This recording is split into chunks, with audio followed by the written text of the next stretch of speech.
himself. Or who are you waiting on? Everyone else? Yeah, let me take a look where everybody's at. Yeah, I feel for Austin, man. This like timing thing's got me really messed up. All right, let's get Taylor. Add him to the call.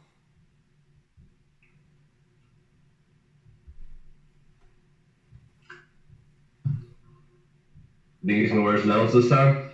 What's that? You think he's gonna wear his medals this time? Oh, you know, before he's in here, I'm gonna call it right now. Oh, he's already here. He's already in. He's got the drop on you. He's got the drop on you. He's been here all along. He's like God. He hears everything.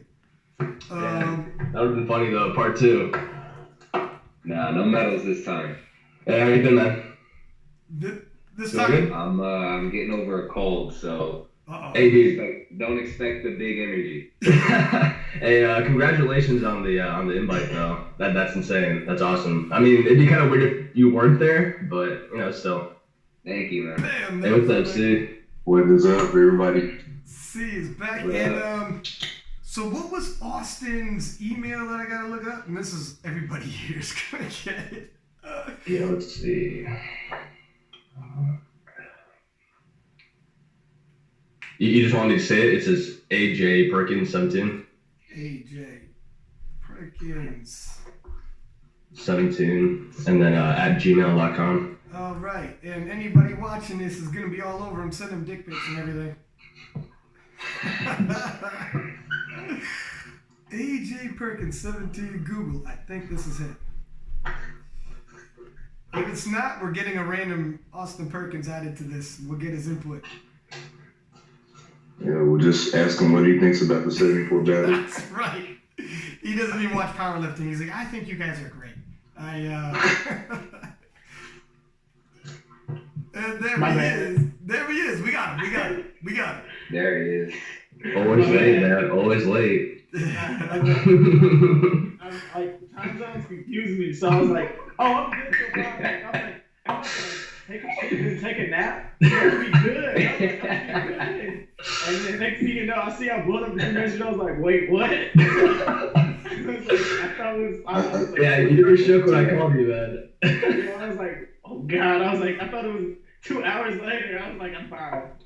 I've had like some crazy time zones. Man, Brett Gibbs was crazy. Brett Gibbs is literally on like another planet. I'm like, how about Sunday? He's like, my Sunday or your Sunday? I'm like, oh damn, this is gonna be a whole lot more complicated than I thought. He's like, man, I'm a day ahead of you. I'm like, holy shit. So it's like a whole nother deal you gotta plan like way in advance, crunching numbers. So how's everybody feeling, man? Listen, let me tell you something. The last time we all got together, we started a little something, didn't we, fellas? We got a lot of it was Ricky, but we got some people wound up. We got some people, all types of wound up. Doing podcasts about a podcast. And people, we got the chant. We got Orhi hitting me up, messaging me, voice messages, not just DMs typing. He was voice messaging me like, hey man, I heard that podcast. I was making some spaghetti and, cooking some noodles. I heard my name getting dropped. And he's like, what is up? You better get me on the show. And then like a million DMs from just people, just like people who listen to podcasts who weren't necessarily lifters who were like, oh damn, those fellas went in. But, and I remember before, when we were booking this, people were like, I think it was Pug who was saying, I guarantee you this is gonna be a good podcast. This will be a well-viewed one. It brought the hype. Not only did the podcast bring the hype, but the 74 Kilo Boys, you guys brought a hell of a show. There was promises of a show when it came brought. So what were your guys' feelings after this podcast? First off, let me get your guys, I want to do a bit of a timeline here, okay? So we'll back it up, and we'll take it from, are you crinkling something? Wait, Austin? Yeah, oh my God. Yeah. Dude, I didn't want to say anything, but I was like, who's eating chips out here? Something is not right. I haven't eaten today, my bad. Yeah, no one else did this thing. It's sorry. He's just trying to fill out the weight class. It's all right. He's filling out the weight class. Oh my god. Okay. So we'll back it up. In terms of storyline, in terms of timelines of this story, when that 74 kilo episode dropped, did you guys get people hitting you up? Did you guys feel? Yeah, look at Austin's face. He's like, oh. What did you guys feel from it? Because we got all types of. I don't know what just happened to Perk, but people were like honestly upset that I didn't know who Gage was. But the question about that is, I think people thought that you were being like trying to be disrespectful, but you genuinely didn't know who he was. Dude, I had no idea who he was. Like, and I tried to find him at the meet, and I messaged him immediately after and was like, yo, like, I'm getting hit up by your fan base, and like, I don't know who you are or what. Like, you were down on like number 15 on the roster when I looked. So like, you expect me to just know who all these people are? I'm like, here's the thing. It doesn't work like that. What the joke is that he on social media makes the joke about being ghosted and whatever. So when you said that, it was more like an ironic. Anyone who knows like his ongoing joke thought it was funny, but he's 20 years old, young guy just coming up. You won't know everybody. You weren't styling on him or something, trying to be, it wasn't like that. No, there was no malintent. No, but if you don't know somebody, you don't know him. I mean, it is what it is. But in terms of, I don't mean necessarily that. I mean more about like the hype around you guys. I had a lot of people hitting me up, like previously before this. We've been hyping 74s. Put it this way. I know previous years, some people are like, do you guys ever post or have people on who are less than 83 kilo? Like, these boys aren't getting enough shine. And I was like, hey man, look, I'm gravitating towards where the big showdowns are, where the big personalities are, and where the cluster of talent pool is. And then leading into this US Raw Nationals, the 74s, by the time the US Raw Nationals rolled around, and that 74, the Kilo Boy episode dropped, people were like, do you ever post anybody besides 74 kilo? Like, it was a totally different, because we look at everybody and their mother was hyped up about the 74 kilo episode, showdown. And I was reposting as much as possible. Had you fellas on in individual episodes, had you fellas on together, we knew this was going to be like probably the hottest in terms of competitive, like 4-way battle. You throw Train in there, 5-way battle. I mean, Eric did his thing as well in terms of deadlifts. Probably the most competitive from top to bottom. Look, no disrespect to anybody who didn't hit primetime. You had people off primetime smashing huge weights, man. Definitely, I would say the most competitive. At the top, the 105s was a battle for gold that was, oh my God, right to the end. But in terms of thick, right through, I mean, the hype we got, people hitting us up, and I think this guy's going to win. I think that guy's going to win. Here's how we think the podium. When me and Matt Gary did our preview show, our podium looked nothing alike. It was crazy. So I think more along the lines of that, when you guys were flying in and you guys got into Chicago, some people, there's that weight class that everybody's hyped for. And there's when it was at the World, 72 kilo women, 83 kilo men, like there was weight classes that everyone's hyped for. When you guys got into Chicago and you guys landed, did you get a feeling, oh shit, everybody's excited to see this battle? You're walking around the lobbies and it's like, oh man, you feel the tension because you're in one of those weight classes that everybody's hyped for. Yeah, I want to ask you guys, going into primetime, did you see in your past meets, any meet that's been as big as this one? Because for me personally, like this was my first primetime. I got kind of shook just looking at the audience, seeing how many people there were. Just because at Worlds, last year's Raw Nationals, I feel like the crowd was, 2 or 3 times the size. Was there a lot of people in the crowd? I didn't pay attention. Oh, for real? I was hyped for that though. I thought it was just so loud. It was so energetic the entire time. Yeah, that's kind of how it is. It's surprising, but the crowd usually is much bigger than at Worlds. So, but I mean, when I'm going out there, I don't even hear or see anybody. Oh, it's me. Okay, it's me. Okay. I was like, I didn't like. It was like the lights were blinding me and everything. I was like, oh god, I was nervous. How about even before you got into that, when you're just in the hotel lobby, and I think it was you, Austin. I took one of your Instagram posts. Yeah, and you saw Taylor, and you were like, "Oh, this is real." Like, look, it's one thing for us to all hop on a podcast together, and you see each other, and we're all talking, and there's some like friendly trash talk and whatnot. When you showed up and you see each other in the lobbies, and people see you together, see each other, and people like you know the hype that we all built together, and the social media and everything that has happened. When you're actually together and you start seeing each other in real life, and it starts dawning on you, well, this is about to go down.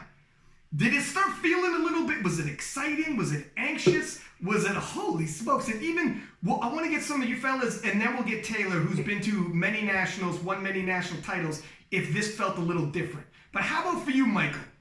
How did you feel when you showed up and you start seeing the fellas there, and you're like, all right, well, this is real now? Well, I mean, for me, it was definitely a lot more exciting just because, I mean, obviously I've done meets at every level now, but this year it was a little bit different because, I mean, like you said, leading up to it, there was a lot of hype around it. I knew that everybody, like the whole primetime roster was going to show up. Everybody was going to be strong, potentially breaking American records and potentially trying to fight for, you know, those top 3 positions. So for me, it was kind of surreal, like, for it to finally be here, because I've been like looking forward to this one for a while. So to finally be there, it was really exciting for me personally. And how'd you feel, Austin, when you landed? You see Taylor, and you're like, oh shit, there it is, and you knew, like, I'm moments away. Like all the talking's done. You had sat back and watched the juniors, Ricky and Micheal, really put on a show in Sweden, back and forth, and they had SBD highlights made of them. You had seen Taylor do what he did, winning best lifter in Sweden, and you're like, I wasn't invited to those parties yet. And when you landed, you're like, I'm at the party now. This is on. What was it feeling like realizing I'm about to party out? I mean, at first I was like intimidated when I saw everybody, because like at first I think the first person I saw when I got there was Taylor, I think, and then I saw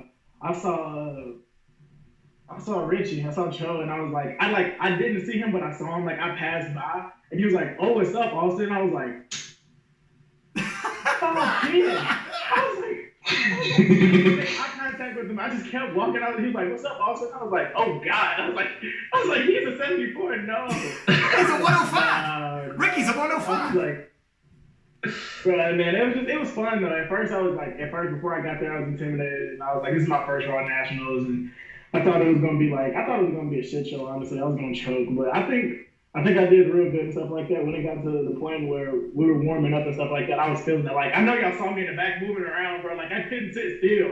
Like, I was jumping around the warm-up room, running back and forth up and down the warm-up room. I was ready. Like, it was exciting, man. Like, I never felt anything like it, honestly. It's got to be difficult because, like, there's excitement, which is good, and it creates adrenaline. It can also do things like take away your sleep. You don't sleep well. It can also make you expend more energy than you would have liked by the time Deads rolls around. Ricky, when you went in there, knowing, like, the heat you brought, you lived up to being the villain. Did you feel, what was it like mobbing around? Did you see some people and they had some eyes on you? Or did you feel anything negative, positive, any extra pressure because of the trash talk? Anything different, or what was it like?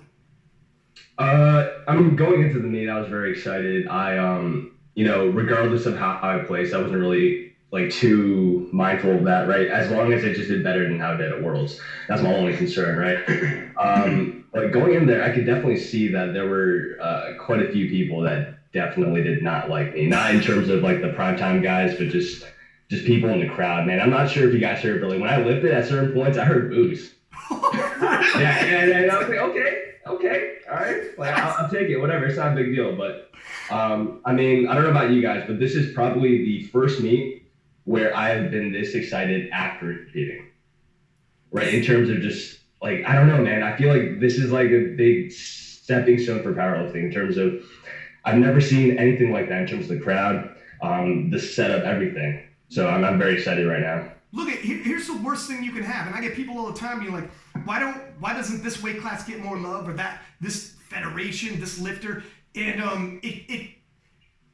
mean, I'm going to choose my words, but it's kind of about relevance in terms of who wants to get that content and consume the content. The worst thing in the world is to not have people care. So when you hit that stage, it is necessary to have people either cheer, boo. You need villains, you need heroes, you need everyone in between. Some people love a villain and will be cheering like, I love it even more. You know, it's just good to have this range. And I mean, for people that actually boo, usually powerlifting is you just cheer because you don't super care. So you lifted, yay, and I'm cheering, but I don't really care, but I'm cheering just because I think I should. Whereas if people are booing, that tells me they actually give a shit. They're actually buying into the storylines and actually care about I want this guy to lose. I want this guy to win. I want this guy carries himself. I can't wait to see Taylor get knocked off his perch. People care. People care. That's what you want. Here's what you don't want. The old let's clap and cheer because he hit a lift. I don't really give a shit, but this is what we're doing. You know what I mean? That's the difference. You guys turn the corner on it. Taylor, what are you thinking? When you landed, you've done many nationals at this point. You've seen a lot of people come, a lot of people go, a lot of different waves and generations of 74 kilo boys come up. And did this one feel different, A? And what were you feeling leading into it in terms of not only did this feel different knowing who you're competing against, but in terms of people actually tuning in and actually being excited to watch the battle? Yeah, so when I first got there, it was business as usual. I showed up, I checked in, and kind of just got a feel for the venue. They were just setting up, so I didn't actually get to see like what the venue would look like. But the warm-up room at least was set up, and I was like, holy shit, this is legit. They had I think they had around 17 warm-up platforms, all ER racks. So I was like, they're taking this thing serious. And then I kind of saw the setup for the main stage. I saw the whole banner at the top with the LED screen. That was the first time I ever experienced that at a meet. So it was phenomenal. I was hyped.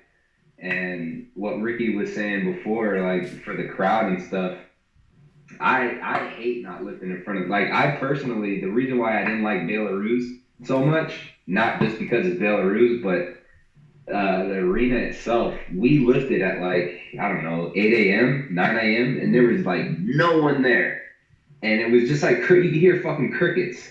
So I personally I feed off of the crowd, and being able to be in that situation and have that energy, that's it was phenomenal. But during the competition, I did I have a good feel as to I feed off of energy, right? That's why I think I love New York City so much. I just feel the energy around me, and I felt a lot of negative energy towards me and my camp. Essentially, it was weird. People were people that used to come up to me before and give me handshakes and say what's up, great, good luck. I got none of that this season. Oh, snap! What? Do you think, then let me ask you a question, because perspective is everything. Since things have changed, the IPF points have changed who becomes best lifter at Worlds, and now, real quick, you became king, and it's easy to give you daps and hugs and be like, hey man, there's Taylor. You're king now, not just your weight class. And the attention you get, I mean, the attention not only did that change, but now all your competitors and the supporting cast, it was deep. You have guys and everybody in on this podcast and more. I will say my fan base, my Instagram fan base and people that pay attention to the sport and actually support me, this is the most love I ever got as well. So I want to give you two mixes of this, but in terms of being in the back room, warm-up room, where coaches and lifters are, that's where I felt the most Let me ask you, what did Ricky do? What did he do? What did the villain do to you? What did he do? It was Ricky. Let's just say Ricky was on his shit. Y'all bullying me. What the heck? You leaving? By the time Ricky was 83 kilo, he was bullying you on the warm-up room. He was taking your plates. The bigger he gets. But no, I mean, I can see that. And again, it's like a yin and a yang with it. The bigger you get, in terms of like the bigger the sports gets, the more people pay attention, the more it's weird. Do you think it is? I mean, it feels weird when someone asks you think people are jealous because you sound big-headed if you say yes. So it's kind of a loaded question. I don't want to put you in a weird space, but do you think since, you know, so many people were watching and winning Best Lifter and getting so much heat, SBD drops, you know, all these promos and it's Taylor Atwood's king and who's going to knock him off his perch. They took like clips from our podcast in the preview show using it, and it's got you rubbing your hands, all smiles, and I'm like, Taylor Atwood is here to crush dreams and smash hopes, and you're like smiling that smile. So people, it makes it like, oh, he's so smug, I can't wait for him to lose. The thing is, it's like, the thing is, this is, I was listening, I just listened to your podcast because I wanted to get a feel for if anything did come up. And you mentioned, and I'm gonna call you out on it. Okay, all right. You mentioned that like, oh, people may think he's arrogant, and you know, like I don't know if you're looking at me just from a powerlifting on stage presence, I can certainly maybe see where I can come off as arrogant. But as far as being excited after a lift or smiling, like that's natural. That's who I am, right? And when I'm on the platform, does someone want you to? Is that what we're doing in the fucking powerlifting room? Like, no. It's like I want to give the crowd something that they show that they want to see a show. And I think that's what powerlifting should be as well. I don't think it should just be you lifting and get off the stage. Yeah. I think you should show that emotion. I think it brings something to the sport and like, oh, I can't wait to see. Is he going to get it? He got it. Oh, is he going to do something after? There it is. And then it's like this huge buildup, right? And that's what I try to bring. And it's natural. Like, it just happens. I don't force it. It does. Whatever I do after a lift, that's unplanned. I don't plan on doing that. I tell you right now, don't think first. Don't think no two ways about it. Number two, do not change a goddamn thing. And these people, if anyone, and people message after you drop, man, this is, you know how many DMs King Lifts gets? It's not, I wouldn't pay any attention to it. I wouldn't pay any attention to it. Right. These are people who don't know you, A, and these are the same people who troll all the time in comments and shit. This is, you know, but the thing is, you want people to care. Like, let me tell you something. When we were in Sweden and you smashed that third squat, jumped up like 6 feet, man, you could have dunked that day. And we're like, you're like, wow, you're like, let's go. I mean, I got chills. I got goosebumps. It's like, damn. Like, and that's no lie. And then, yes, man, when you're happy and you flash that smile, who gives a shit if anyone takes it any which way, man? Skate with it. Like, people who know you know, and those are the people who matter. Anyone else, the bigger, here's what it is. The bigger, and this is like the growing pains of powerlifting, and you guys are the first generation that are going to experience it. Previous to you, nobody gave a shit about powerlifting, so they wouldn't have experienced it. You guys are starting to experience it. The bigger you get, the more opinions will come from people who don't know you, never met you, and never will know you. And it'll be people who never met you say they love you. They don't really love you. Don't let it go to your head. People who say they never met you will say they hate you. They don't really hate you, so don't take it to heart. So don't take people who say they love you, don't let it go to your head. Don't let people who say they hate you go to your heart. Neither one of it's real. Just be like, hey, just enjoy the ride, you know? I knew there would be weird stuff going on. I knew it would be. Especially, like, I knew maybe before you guys did because King List is like a media platform, so I get a lot of shit before it happens. And then when you guys showed up there, then you'll kind of get the second wave. And be like, wait, there's some stuff going on here. So when you guys were in the warm-up room and you knew the battle was about to start, what was the feelings like? Taylor, I'm not sure if you answered this one. Did it feel different? Did it feel a little like, because you knew this battle was going to be a little tighter, a little closer contested, or did you just go into game mode and like, it is what it is? Yeah, so leading into the actual first attempt, Matt Gary mentioned it on the podcast. I did strain my ad after like a week and a half out, and I was going into it like truly at that point. I was like, damn, now I gotta think about like, holy shit, I'm probably gonna get out squatted and might potentially can out bench me. So from a subtotal perspective, we're gonna have to do something on deadlifts and be strategic with it. So yeah, it was definitely that's tense, something. Man. Yeah, something in the back room where like I'm not 100% confident that we're taking it. Like it's done. And I told you guys that leading into the competition. I'm like, look, I'm not going to be surprised if I get out squatted, if I get out benched, or if I get out deadlifted. I'm not going to be surprised. And it happened, right? Like I got out squatted, I got out benched, and I got out deadlifted. So it happened, but it didn't change our end goal, right? So, what was the energy like for you fellas? Did you get any sense of, what was the energy for you guys when you guys were warming up before you went in there? And Ricky, real quick off the top too, because I think you're probably the biggest guy here. How did the weight cut go, and how were you feeling when you were warming up and getting ready to squat? Oh, it was perfectly fine. Actually, it was probably the easiest weight cut I've done so far, right? Going into Worlds, I had this thing, even for deadlifts, where my hands would start cramping up. So when I would try to grab the bar, it would get stuck. Yeah. Right? And that was probably one of the most terrifying things that has ever happened to me in my life. I've been there. Yeah. Because you don't know what's going to happen. You're like, damn, like, I can't even hold the bar. Like, I probably can't even lift like 600 off the floor, which is something that's less than my opener for deadlifts, right?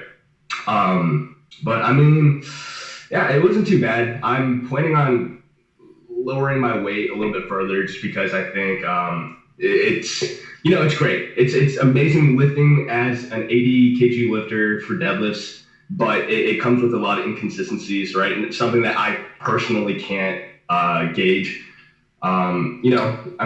Worlds, I got 1.5-3 on deadlifts. This time around, I got 3.3. Next time, I might be 1.5-3 again, or maybe I'll bomb out. So that's something that I personally like to try to minimize in terms of risk. And how about you, Austin? I'm going to leave you for last, Michael, because you got a bit of a story, and we'll get into that. But how about you, Austin? How are you feeling going into squats? You're in the warm-up room. You see the fellas. The battle's about to go down. How did you feel when it was about to start? If you bring yourself back when you're looking around the room and you see everybody there, you're like, oh shit, here we go. Well, I was really excited at first. My warm-ups, they actually weren't moving as fast as I wanted them to, so I was like kind of nervous at first. But if people don't know, I don't know if y'all noticed, Taylor, you're on the other side of the warm-up room, but the person that was warming up behind me almost died on squat warming up. I don't know who it was, but he was squatting and then he like fell forward and the bottom of the safety racks caught him. And I was like, oh my gosh. I was like, what's going on? So it freaked me out. Austin, who was it? You have to know. There's only like 10 lifters. No, I didn't know who it was. Like the only people I know at the meet that name was, I know Zach, I know y'all, and then I knew Eric. I knew Kevin. Other than that, I know one of the lighter guys. Yeah, it wasn't Lawrence. It wasn't. That's what I was thinking. Okay. Yeah, but he fell, and I was like, that just threw me off, and I was like, oh, my squats aren't moving good. I was like, what if that happens to me like out there, like on my first squat? I was like, oh gosh, and then I was just nervous at first. Then after I got my first squat out the way, I was fine. It moved way better than I did it when I did my openers a week out. So at first I was real nervous, but after I get that first squat out the way, everything was fine. So it's funny how that happens where when you see somebody bail and you're about to go, there's nothing like following that makes you like, I don't know what it is. It's not in your mind. And then when you see it happen right in front of you, all of a sudden now you got to think about it. Yeah. You're like, okay, well, I'm a little rattled a little bit. Okay. Like already? We're just in the warm-up room. We got people bombing. Yeah, I was like, bro, I don't know about you gonna get this opener or not, but I was like, wait, but what I want to mention before leaving my mind, speaking of that, like, we were the first session ever, the start of the meet. So we didn't have any girl piss on our platforms. Is that good? Is that good or bad? Yeah. Thankfully. That's a win, dude. Nah, I think that's bad. I think that's bad omen. I think you need a little. You know, that's what I'm saying. That's what I'm saying. I don't know. Hey, look, nothing against that. If it happens, it happens. But I'm just saying, like, I had it happen in 2018 Nationals, and yeah, it was good. No, we didn't have it. So Michael, you had. Leading into this, I'd seen on your Instagram story, you got drug tested, and they went fucking vampire on you, Dracula. They took blood, they took everything, they took your soul, and left you did everything but robbed you apparently in your hotel room because you were passed out in your. I don't know if that was USADA or who it was, but you said you were like in rough shape afterwards. Tell us about that. Yeah. So before that, I want to go back to the week before that. That Wednesday, it was my last heavy squat single before the prep. Some people know about this, but I didn't really post about it or anything. But I hit 622 for my last single, and it moved pretty well. I kind of got overhyped and completely misgrooved on the way up, and so I ended up this way on the way up. Do a lunge? You did a lunge? But as I was racking it, we completely missed the rack on one side and basically had to bail it. And I messed my lower back up a little bit and my wrist. It wasn't a huge issue. It was gone after a few days, but I just wanted to throw that in there. But going into the week of Raw Nets, 2 days out of, I had this whole time where I could have gotten OMT, but they choose to come 2 days out. And I thought it was just going to be a P test because that's normally what it is. But then they say, okay, we're going to take urine and blood. And I was like, blood? What are you talking about? And since it was like 8 in the morning, so I hadn't had anything to eat or drink or anything, obviously I couldn't prepare for it. But anyway, they had to stick me like 4 different times because they couldn't get enough blood from each sample. And so they had to keep starting the sample over again. So I'm not sure exactly how much was taken. Dude, I hate needles. This stuff is painful, but keep going. Yeah, but during one of them, I started to get hot and lightheaded. And so I said, I need to get up for a second to get some air. And I got up and I tried to walk to my couch and I fell, I fainted. And I busted my chin open, and it looked. If you would have just looked at my neck and my shirt, it looked like somebody literally sliced my neck open because there was so much blood.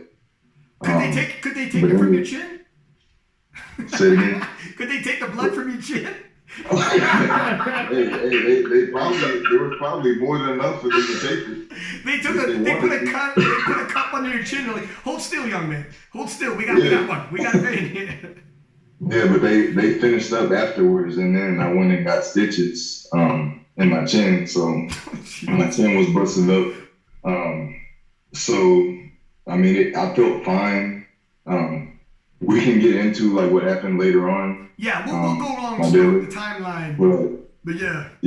But anyway, your question was going in the squats. How did I feel? Yeah. How'd you feel early going in when you're in the warm up room and it was about to happen? Yeah, I was excited. Like I said, I didn't feel any type of nerves. Well, actually, I did. I always feel a little bit anxious before my opener, but other than that, it's normal.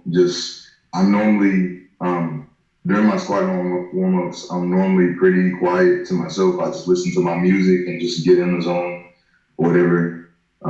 So I was just chilling, just getting ready. Nothing crazy, the usual for me. And there's one part. There's one piece of controversy we got to settle as well, and it came up. It was in the comments once the battle began. Was if Taylor got unseated for the best hair, by my man Micheal Seay, who my man had some waves for days going on.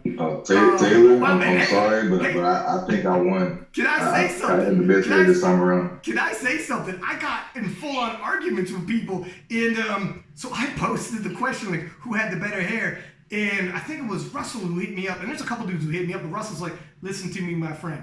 You're a white dude, you don't understand. You know what it takes to get some waves like that? You don't put a little product in there and part this bad boy. That man came proper. The type of work it puts to get those waves going, and that was like a beautiful ocean on there. I don't know, man. What was... Look at Taylor's face. He's unimpressed. He's such a competitor. He doesn't want to lose an inch. He's like, no. He's in denial. He's in denial. Taylor's that's the first step in the process. That was when you're in the warm-up room, Taylor looked across and seeing your head, and he's like, okay, shots fired. All right, okay. This is gonna be a tough nationals. This is the first. That was the first. This is what we're doing. That's what we're doing. Right. You're gonna style. You're gonna style. I came ready. Yeah, you're gonna style on me now. All right, okay. Let's get the squad. You ran on the whole day before. I know it. Never had it tied down. Yeah, I still had the marks on my face on my waist. Listen. I'm the pioneer. Y'all boys can take the back seat as usual. Both the hair and total. Oh man, it's okay. And I listen. Anyone, if I post, you can post on your story. I'll post on my story. I guarantee I come out ahead. Regardless of if it's 51-49 on your story. It's tight. Hey, it's in the conversation anyways. It's debatable now.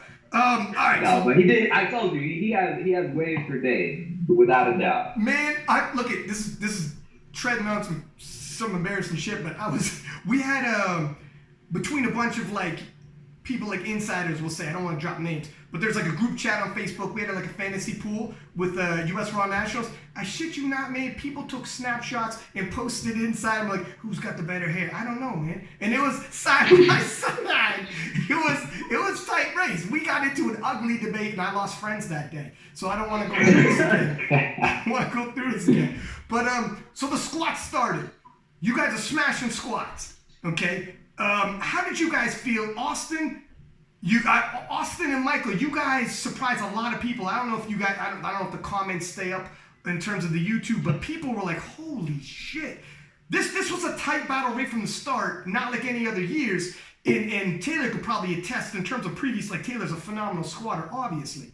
I'm stating the obvious, but you guys brought it to him. Austin, you said you wanted to stay toe-to-toe with him in terms of the squats. You said you thought based on training numbers, you would stay toe-to-toe with him. And we'll get to you in a second there, Ricky and Michael, but how did you feel? Were you paying attention to what he was loading the bar with, and was the plan stay toe-to-toe with Taylor while you came in squats? The plan was, we already had our numbers planned out, so I was supposed to squat. I hit my opener, and it was, what was it, I think, it was 585, I think, or, yeah, 270, and the week before, and then my coach was like, we're going to drop it just so we can, conserve energy, so it was I think I went 265 or 260, and then I jumped to 275, and then it was supposed to be whatever I hit last. That was supposed to be my last one, but we didn't think it was going to move that fast. If you ask me, if you want to be completely honest, I think my squat moved the fastest out of everybody, but it's just me. I have plenty of in the tank. I just didn't want to, I didn't want to hurt Taylor's feelings and out squatting. And then Michael, fucking gentleman right there. I just let Michael do whatever he wanted that day. But we were trying to stay conservative. We just wanted to go 9 for 9 because we knew if I would have missed like one lift, everything would have changed because everything was so close. 100%. So we were going in. We already had a plan anyway. So the plan was to hit 628, and I did it. So that was it. I'm gonna get to you fellas in a second, but going 9 for 9, you're 100%. This battle was tight, and you don't want to miss lifts, especially knowing how tight the battle was. So Ricky, when you were in squats, what were you thinking? What were you like? How were you feeling in squats? Oh man, so I'm not gonna make excuses. I pretty much expected this, and I knew coming into squats that I wasn't going to be at 100%. So I just kind of rolled with the punches and took what I could take. Although on Perkins' notes, I do think his squat was the fastest, and at the very least, it was the only one that was death. So. Oh! I'm playing here. But hear me out though. I think Perkins, I'm gonna put you up a little bit. I think out of everyone, you're probably the one that had the most on every third attempt, whether it's squat, bench, or deadlift. So there's that. There's that. And how were you feeling, Michael? Because you had an absolutely phenomenal squat day, to say the least. Were you expecting to finish off the squats in first place?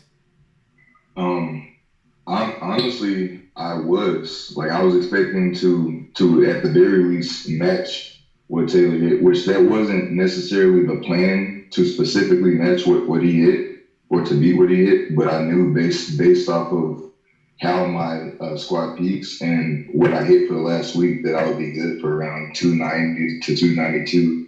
So we planned to potentially hit 290 for my third if we knew it was absolutely there. And we took 287 as a slightly conservative third. So, I mean, that I wasn't surprised at all by it. And how were you feeling at the end of that? Was what happened to you a couple days earlier starting to creep in yet? Or were you still good? You still like the adrenaline was going, you're like, all right, we're good? I felt just a little bit in my legs, in my left quad, but it wasn't really affecting anything at that point. I was still good. I was still like ready, excited. Like I felt really good after that third squat. And how are you feeling, Taylor? Now you ordinarily I love low energy Taylor. So how are you feeling when for the first time you actually had there's a smile? How are you feeling when for the first time in a while you had some people pushing you on squats? Like obviously you know this is a 3 lift, and you know the game plan. You've been around the block. I know your coaching staff has got this thing figured out, but it was still new to look around and be like, oh shit, okay, I got one young man right beside me, another young man slightly ahead, very, very slightly, but it was a different feel. And were you at all paying attention to anyone else, or were you thinking, you know what, like I'm not overly fussed about it? So when I injured my adductor, the plan at that point was if we could go 3 for 3 and come out healthy, we'll be okay. We'll still be in the driver's seat. So even hitting so on my first attempt, I think we went like 262 and a half. That moved fucking fantastic and didn't have any problems. I was in the back room. I don't know if any of you guys saw, but I was literally in the corner rubbing fucking Tiger Balm all on my leg with a heating pad in between every attempt. So it was there. I was waiting for its head to rear. But second attempt came in. I think we went 275, and the 275. That's when I re-aggravated it. And I'm like, fuck, here we go. But I didn't, I still had my motor patterns were okay. And it moved fairly well. So we were like, all right, conservatively, let's go 285. And we were like, if we can get 285 in the bag, 3 for 3, going into bench, we'll be okay. And I was like, all right, let's do it. So 285. And that, honestly, it moved better than I expected. But, like, what I heard Matt Gary say, and only people that truly watch my squats, I misgrooved the hell out of it. And that was my subconscious just trying to keep me safe with the weight on my back. But still, I hit a PR, 2 kg PR from Worlds. Going into the meet, we were projecting around 295 to 300, and that was crazy. And that was like, I don't care what anyone else is doing. If we can hit a 295 to 300 kg squat, it's game over. Yeah, that would have been disheartening. It almost is. Look at the ending. You ended up winning anyways. If that would have happened. In terms of viewership, it's better that it's close. it's better, even if you're just behind by a little bit, that the race after squats is so freaking tight. People are going bonkers in the comments. So leading out of the squats, going into bench press, we'll move it a little forward here. Micheal really got a lot of people excited when we got into the bench press. How were you guys feeling? Now, Ricky, you missed another bench, right? You missed an attempt on bench, and you're starting to get a little, oh shit. Yeah, a little bit. What were you thinking there? Because you in a game that was so tight, and you're thinking, I can't miss any lifts if I'm going to end up on this podium. And after bench, you ended up missing 2. Were you starting to second guess? Were you getting discouraged? How were you feeling about it? I mean, I was fine. At that point, it was already a 30-pound PR from Worlds going into it, so I was happy nonetheless. But that being said, though, I felt like I had more strength, or 2.5 to 5 kg. But I'm not sure if this messed you guys up at all. But I was looking at myself bench on the platform, right? It was crazy though. Like, I was looking at myself bench, and it's slightly delayed too. So I held a slightly longer pause, and then I started pushing toward the TV. Right? And then I was thinking, like, what in the world? So when I missed that lift, I went in the back and I was talking to my coach Joe, and I was like, oh, man, like I have such a big ego right now. I feel like I should just take it again in the training hall and see if I can actually get it and just post on Instagram later, just saying whatever, right? But I decided against it. But obviously everyone else did amazing. It didn't seem like it bothered them too much, so that's just something I'll have to work on in the future, because I know they're probably gonna stick with that adaptation going into future nationals and other meets. It's just going to get bigger and better. How are you feeling, Austin? Well, to bounce off what Rich said, when I was at collegiate, I had the same problem because they had the plasma screens at collegiate nationals also, and so I was equipped then, and they had them at open nationals a month later. So it's like I basically had it. So I know not to look specifically where I usually do up, because it'll throw me off. So like I changed the angle how I look to make sure. But going into bench though, bench is like to me it's an intermission. So it's like just get through it basically, because it's not good right now. But I'm really happy though, because I had I think a 12.5 kilo PR, I think. So it was real good. I opened up like 2.5 keys less than my meet personal best. Oh wow! So it really made me feel good. It gave me a lot of confidence going into deadlift that I went 3 for 3 on bench, because I usually don't go 3 for 3 on bench. I usually always miss my last bench. So me going 3 for 3 on it really helped me out a lot. It made me feel real good. But yeah, it wasn't really too much. It was all right, I'll get better. I'll bench 400 later, maybe. 400 too. Well, when bench stopped, you were 6 for 6, and things are going well. Like, you had momentum behind you. I know exactly what you mean in terms of when bench comes. Sometimes there's a lull in action, not just for the lifters, but for the viewers. Oftentimes, bench, aesthetically watching it, isn't as exciting. However, with the 74 kilo clash, things got exciting with your bench press, and you're in a good heated competition when the bench press event still has people going crazy. And my man Micheal, and this is the segue to you, my friend, had everybody going nuts online. You and Taylor ended up in a bench battle, and you were doing some historic pushing. Now, how do you feel? This is where things got a little funky. Watching it live, and I'll let you say from your angle, watching it live, your 198 flew, and I know me and everybody watching and everyone in the comments are like, oh, damn, where is he going to go next?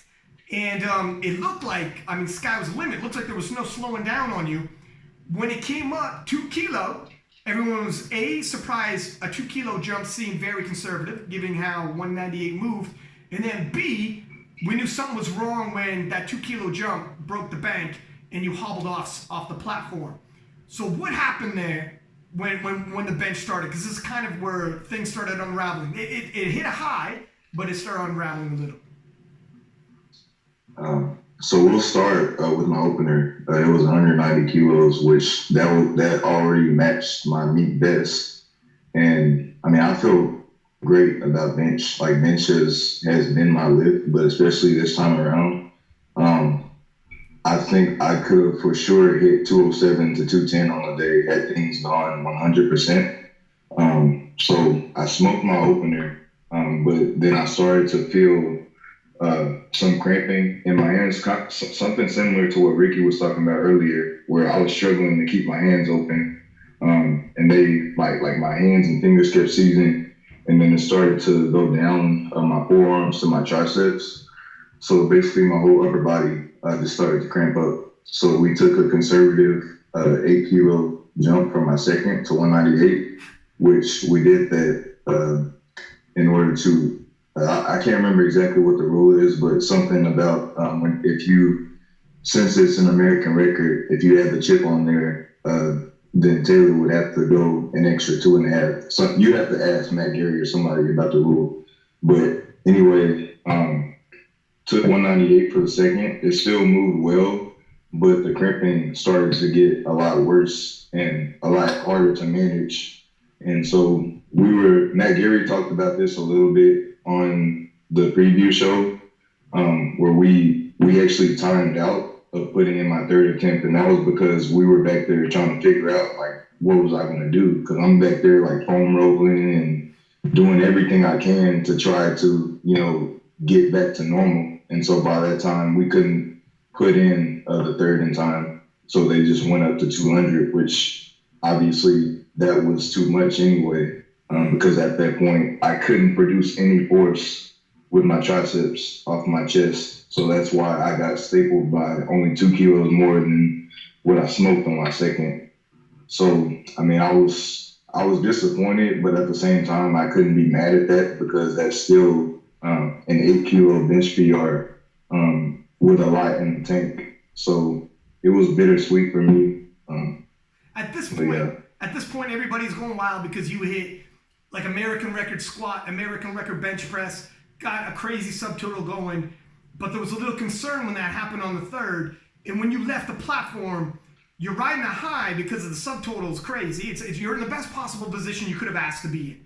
Okay, you still got deadlifts to go, but you're in a great position. But how did you actually feel? Was it actually like, I think something might be wrong? Or were you still like, let's see, something's off, but you still think you're in the game?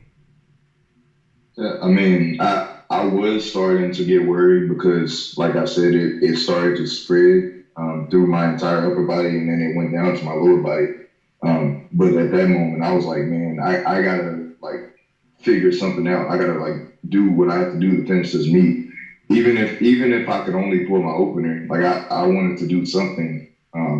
So I mean, like I said, I'm back there doing everything. I found the foam roller. I found a little lacrosse ball or something. I was doing everything I could to try to get back in it. You're running around with a syringe, being like, I need blood. Someone give me some blood. Yeah. Who's type A? Who's type O? I need you. Stop trying to get some. So it just it would get better for a couple of minutes, then it would come back even worse. So it was really frustrating at that moment. And Taylor, how were you feeling? Because you were still consistently piecing together, not missing, smashing your lifts, building your subtotal, and you knew in your back pocket you got a hell of a deadlift. We know, like obviously you're a 3-lift specialist. Watching it all go down, how were you feeling in the bench press? So, bench press, the whole prep was going really well. We opened with 182.5, and then we went to 185, and then we went to 192.5, and we saw Mike hit the 198. So we were like, well, if we go 197.5, it's only 2.5 kgs. It's not a big deal. You're expending a lot of energy. Let's just go with conservative 2.5 kg jump to 195 for your third and just get it in the bag. So that was our mindset going in. And now we're sitting pretty with a 6 for 6 subtotal and not expending too much energy in case we had to pull for the win. Mm-hmm.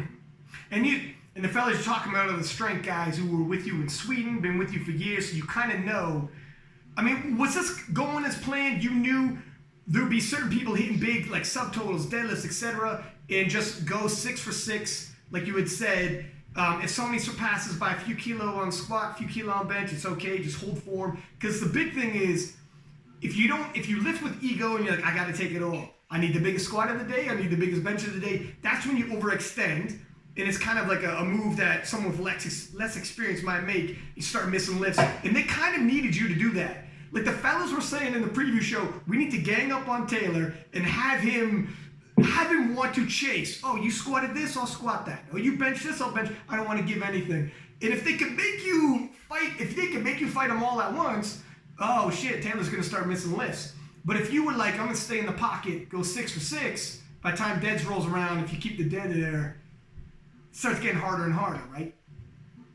Yeah, we didn't want to make deadlifts any harder than they had to be, and just staying in our lane and understanding what's at stake. We just stuck with the plan. Mm-hmm. Mm-hmm. Now going to deadlifts, there was a shift in momentum, like any good movie, like any good, like when you're watching and watching live, you could feel the shift. My man Ricky, who previously missed his last bench, missed his last squat, and his subtotal was falling behind. Deadlifts rolls around, and my man now is 80 kilo again. Okay. I think the people who took Michael's blood injected it in Ricky in this moment. Because he was a monster. He came out there, and there was a bit of momentum shift there. So when the deadlifts came, Ricky, how were you feeling when the deadlifts came? Amazing. I want to let people know that going into deadlifts, this was probably one of the first times I ever felt this way, but it kind of felt like I could have pulled anything that I wanted, right? Like, usually when you pull something, you're like, oh, this was a little difficult. I know that, like, I'll probably have 10 kg more. This is, like, again, it's like the first time that's ever happened to me, especially since Worlds, when I went 1.5-3, it was a nice change of pace. But pulling that 701, it kind of felt like I didn't know where the upper limit was, and it's very exciting, especially after that pull. But obviously in terms of subtotal and ranking, I saw that Perkins was like a solid 10 kg above me at that point. I saw his second deadlift, and I was like, damn, that's too easy. Like, he'll probably hit a lot more. So if he takes like a conservative jump, then I'll just do whatever I want, like what I was planning to do, which is break or get the heaviest deadlift that day and also break the American record. But if it looked like he was trying to overextend slightly, the plan there was to just keep increasing the deadlift until I could break his total by like half kilo or 1 kilo at that point, since I already had the open record. And obviously he made a smart jump, which was only 10 kg, and it looked like he smoked it. So I ended up doing what I wanted to do, 701, pulled it. And I got the record, so it was fun. Went backstage, you're like, load 800. Load 800. Hey, I'll be honest though, I told Joe that I would be open to taking anything upwards of 750. And I'm not going to say that I could get 750, but that day was a little unique because I've never felt something like that. Maybe it was a crowd, maybe it was a day, but it was probably one of the best deadlift days that I've ever felt all around, right? Where I felt like I could have pulled anything. So, with that in my mind, I probably would have gone like been a little arrogant and just tried going for like 740. It's a good thing Joe was there. Like, I think we'll stay with 701. Yeah. It was funny though. Even though that 701 was easy, that was still like over our prescribed number, right? I wasn't even supposed to be hitting that weight, but I kind of pushed him into it, which was a good call. Because if you were handling yourself, you would have been like, "Where's Taylor at? Okay, load it up." Now. Hey, to be Taylor, I probably need like a 760, so I wasn't gonna go for that. It doesn't matter. No way in hell. Pull a Blake. Yeah. Try to hit a Blake later a little bit, but there's no chance. I'm not gonna do that. But by the time deadlifts rolled around, so the feeling in terms of, I'm just going off the live stream and the comments though, but did you feel, all right, squats, the booing, there's a little trash talking, and then you miss your third squat. Bench, they're booing, you missed your third bench. When deadlifts rolled around, sometimes you feel a crowd turn, and all of a sudden in the comments, when you made your late surge and started smashing lifts, the momentum started changing. Was the crowd starting to get behind you? When you loaded it up and Gino's announcing an American record, you'd be the first 74 kilo American to pull over 700, and everybody remembers the first. There you go. It's did you feel then, all right, I'm starting to get a little, what was the crowd like? What was the energy like then? And when you hit it at the top and you're like, yeah, what's up? You're smack talking. Oh, it was awesome. I think deadlifts are by far the most energetic the crowd will get. It's definitely the most interesting lift, in my opinion. And I kind of agree with Perkins. I think bench is a little bit of an intermission just because, we're not benching like 400, so it's not that important for us anyway at the time. But yeah, I mean, at that point, like, I didn't really hear anyone like talk smack. It was just all the crowd. Everyone was being super loud. It's the last lift of the day, right?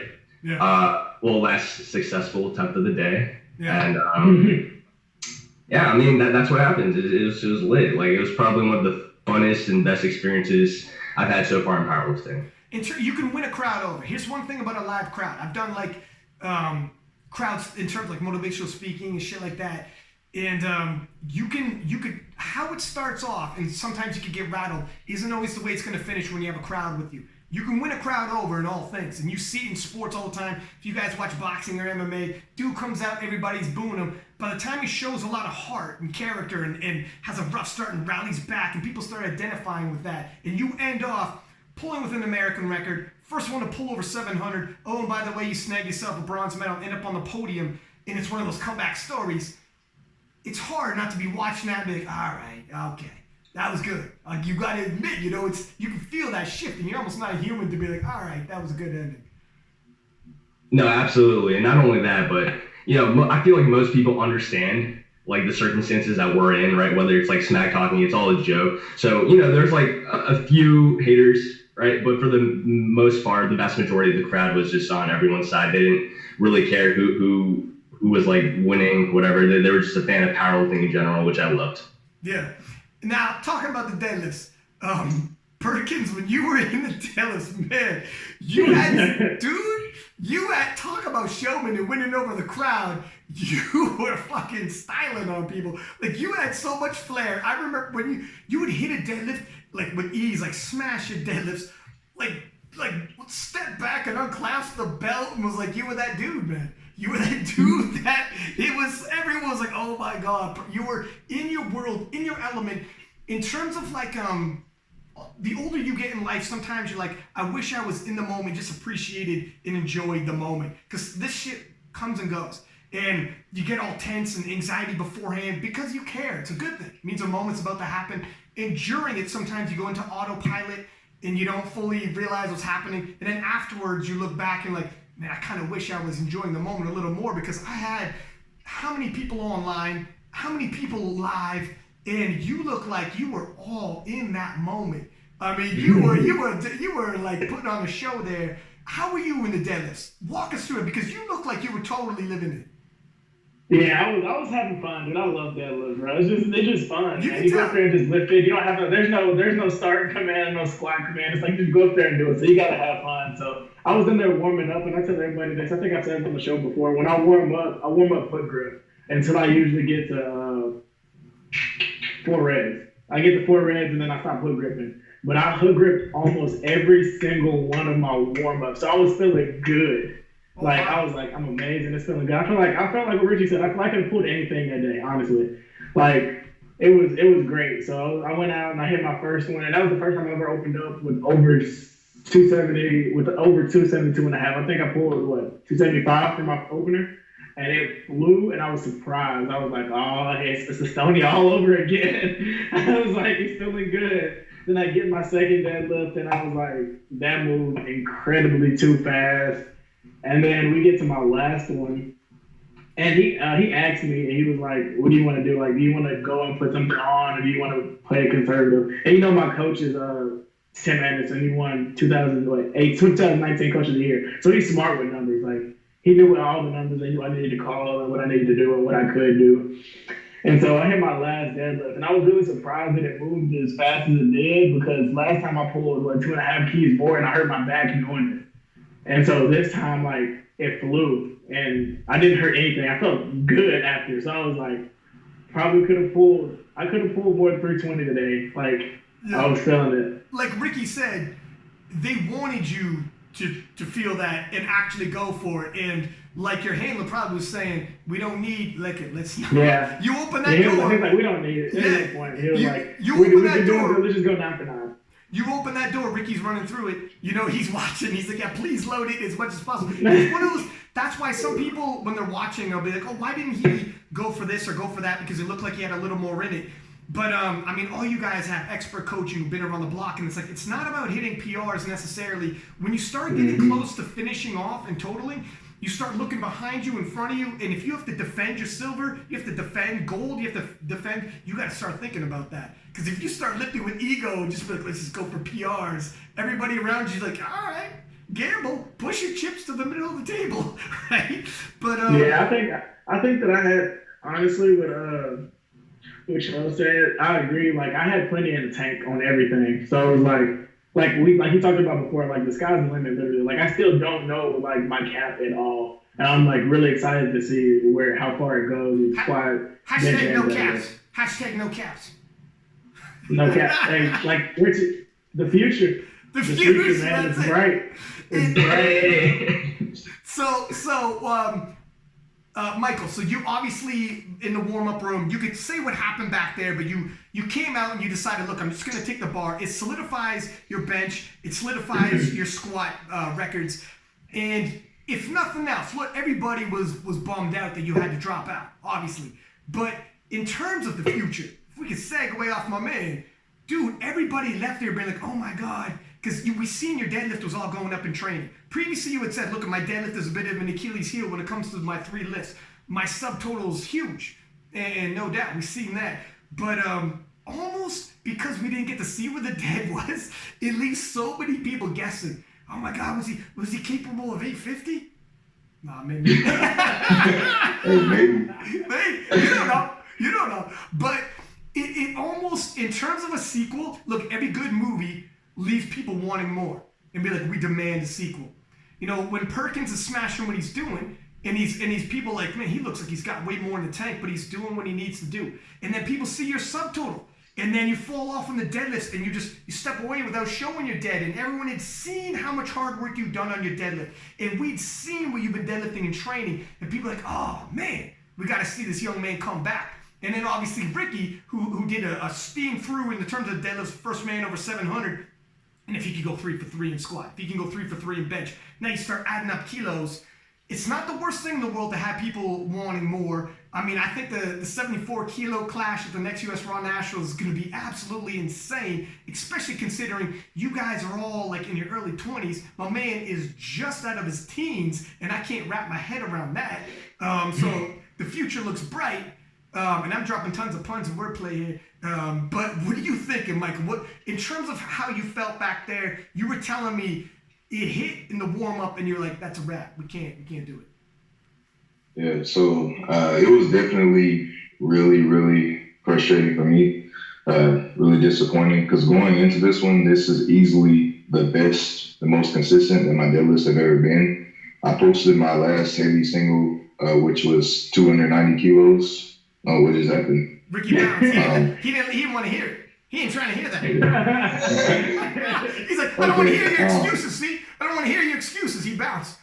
Okay, yeah, but anyway, this was definitely the best spread as far as deadlifts is concerned. I posted my last heavy single of 290 kilos, and I've been saying that people look at that and say, oh, that's all he has for the day. That's my deadlifts work differently than that. It's been consistently pretty much every meet that I've done. I normally get 15 to 20 kilos out of the peak. So the plan was to end around 300 to 305. And potentially, if I could have pulled for the win to whatever that had to be, so 307, 310. So, and I even told my coach Marcellus that day, hey man, I'm feeling good today. We might have to raise my opener up a little bit more. So, I mean, that was the potential plan there. But going back, like I said, that cramping that I was talking about, it kept getting worse. And so it was time to warm up for deadlifts. So I started with 125 kilos. And as I locked it out, my entire body like seized up, and I dropped the bar and I fell. And it was like somebody just hit an off switch on my entire body. Oh, there's Ricky. But yeah, it was like somebody hit an off switch on my body, and I just fell. And I laid there for like 15 minutes because I couldn't move. My legs were literally stiff like this. And thankfully, there were a few people helping me out. trying to get me stretched out and things like that. But man, that was like it was really, really painful. Like if any of you have ever had sleep paralysis, or if y'all know what that is, that's basically what it was like, except my whole body was in pain the whole time. And like my body temperature was raising. I had to lay my head on a plate just to cool down. Can you confirm? Can you confirm whether or not Ricky was around your water bottle that day? Hey, I was there helping now, dude. Michael. I was like, when I was talking to my coach, I was like, what's wrong with Michael? I was like, oh, he's definitely faking. I was like, he's faking. What the? I was like, nah, he's totally faking. Perkins. I was like, he's fine. Dude, that would be amazing. This was my hand. I was like, no, definitely. I was like, he lowered his opener to the bar. I was like, that would be amazing. I definitely wasn't faking. I was in some real pain back there, and I was mad too. Because I was not even just because I could have potentially pulled something for first, but it was more so for me about this was the lift that I was the most excited about going into this meet. Like I really wanted to like show how much it's improved because people still talk down on it. People are like, Michael, he wouldn't have pulled anything special. Okay. It is bittersweet. Pull 350 out. Yeah. It is tough because I know it is one of the lifts that in training you were making huge progress and people are excited to see. However, if nothing else, it does beg for that sequel. And a year from now, your rate of progress is going to be great.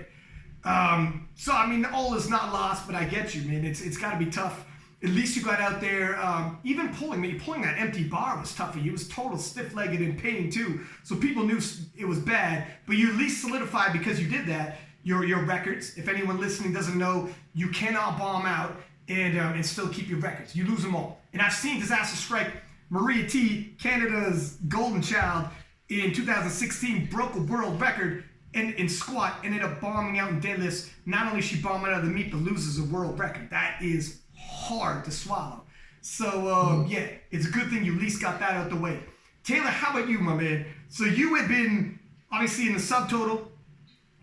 You're pretty much on pace, 6 for 6. The fellas needed you to start missing lifts, and you kept it in the pocket and stayed on point. Michael had a huge subtotal. He'd been working on his dead, but when Michael couldn't make it out, what were you thinking on your end of things? Leading into deadlifts, after seeing what Michael was doing, what was the vibe like before you knew Michael was out? So for me personally, I don't look at any of the numbers ever. So I let my coaches do the number crunching and what's necessary, and they ask me how I'm feeling. They ask me what they think I'm capable of, and then we put in our attempt. So at that point, like I had no idea what was going on. Now I saw, when I was in my corner, I saw Mike laying down for deads and like getting stretched out by Tina. And I was like, what the fuck is Tina doing over there? And you mean Tina Tornado? Yeah, okay. Tina Tornado. And I was like, what is she doing over there? So I was just thrown off. I was like, I guess he's getting stretched out. I don't know. But I didn't pay any mind to it. I was just getting ready for my first attempt. So going into deadlifts, I opened up with 295, and given how my adductor was feeling after squat, they asked me if I wanted to potentially lower, and I was like, no, let's stay with 295. I feel okay. It doesn't bother me too much because I typically go a little wider on my stance, but I had to bring it in just a little bit more. So first attempt moved fairly well, and then second attempt we went 307.5, and that moved okay. Now I knew after that, if you see, it moved, but it didn't move how it should have. So I was like, fuck, man, like that didn't move well at all. and how Ricky and Austin were feeling, that's how I was feeling in at Worlds and at Nationals the year before. And then this meet, I was like, fuck, that was heavy. So I was like, but right after my attempt at 307.5, I was just going to jump up to 312.5 and call it a day. And they were like, well, you know what's on the line, right? And I was like, wait, do we have it locked up right now? And they were like, yeah, you're the winner. So I was like, all right, let's go 320 to hit the 800 kg total.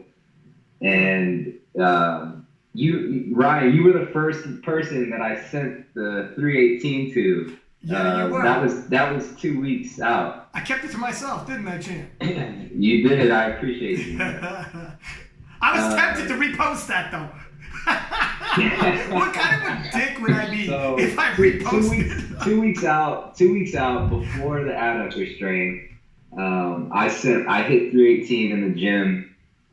Felt great. That was after a full SBD session, and I was like, dude. And typically, the way that my deadlift tapers, I'm like, I'm gonna pull something ridiculous on meet day.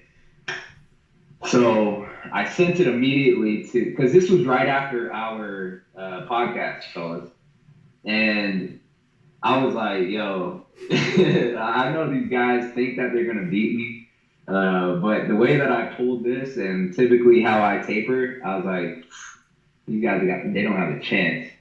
So I sent it to Ryan, and he can vouch for me.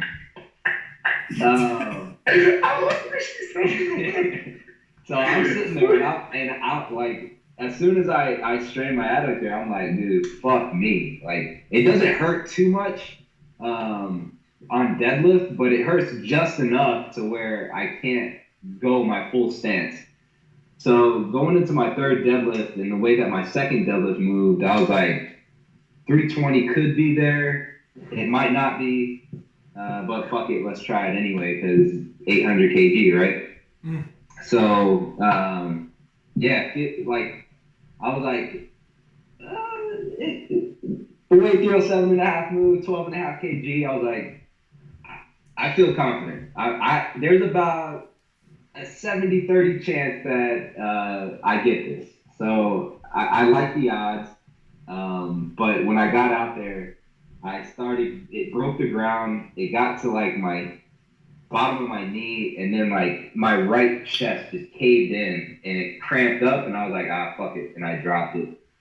And it wasn't there. So it makes a difference though. Here's the thing. When you asked Jason and Ben, when you said like, where we at? Are we locked up? And they're like, you're locked. The gold's locked up.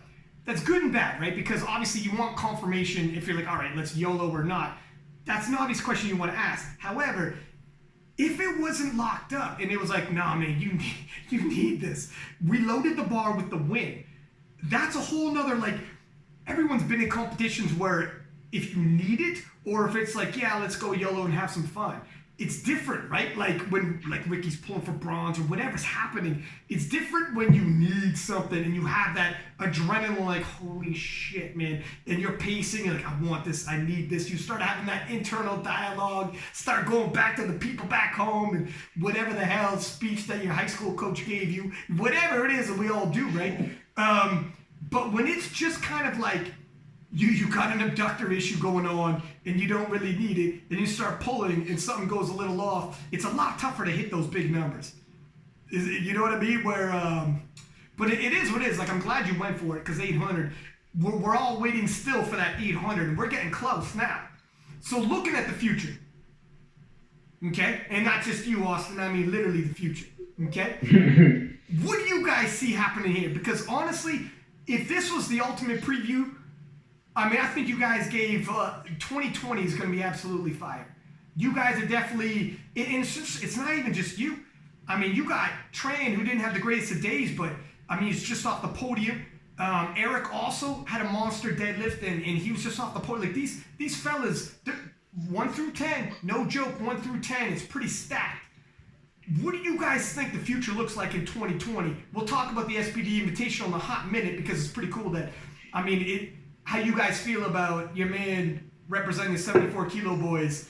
I mean, if someone in the 74 kilo class wins it, it only brings more light when you guys go head to head with them from here on out. And you know this. When you guys have like a guy out there representing like that, it means something. You need guys like that in your weight class. But let's hold that for a second. Let's just talk about yourselves. How do you guys see 2020 going after tasting what you had? Who wants to go first? Ricky, how about you go? Okay, no, Michael raises his hand. Nah, I was gonna say let's let these guys go first. I just wanted to say that Taylor, I'm beating you to the 800 kg total in March. Wow! Is that right? What? Because look at Taylor's face. You know what? Low energy Taylor is actually a pretty funny Taylor to have. He gives the deadpan reactions. He's usually all smiles when he's tired. But so, are you competing before March? Well, it's the energy, but it's also like, man, look, everything was in your control at nationals, and even the weight cut, right? Like, weight cut is in your control. And if you, like, I'm glad that nothing seriously happened to you. Like, truly, I was like, dude, you could have went into fucking cardiac arrest had you not done like something proper. And I'm truly grateful nothing serious happened. But like, everything factors into a powerlifting meet. Weight cut, nutrition, training. It's part of the game. Full part of the game. And I'd be lying if I said that I don't feel bad in that sense. Right? Are you going to beat me to an 800 kg total? Who knows? I don't know. Is it on the horizon? Hell yeah. Like, you certainly have it. But had I been lifting the March 8th, I would have beat you to it because I got to lift on the 28th. But no, like if you get it, man, like it just brings more heat to the 74 kilogram class, and I like that. Like, keep it going, and it's actually going to make my storyline even better for the Sheffields because now everyone's going to be tuning in to see if I beat it. Well, it's the truth, and that's the truth. Yeah. You guys need each other. And with it went out for a second. I was gonna say, with that, like with the whole thing, obviously that was in my control, and I'm not like using that as an excuse or like calling for sympathy from anybody or anything like that. But it did happen, so But however, those guys that went to your hotel room, I'm pretty sure were in Ricky's control. And having said that, that's the conspiracy storyline I'm not going to let die. Those gentlemen did not show you ID. Those are Ricky's boys, and they got you, man. He's seen what number you in. Be careful. When we got drug tested after the meet, so. That's right. When you got tested after the meet, you're like, 2 days, every 2 days, you're like, what are you talking about? We didn't test you 2 days ago. What? Confused. That's where that Kaiser Sose ending comes in, and Ricky's like, the villain strikes again. The villain strikes again.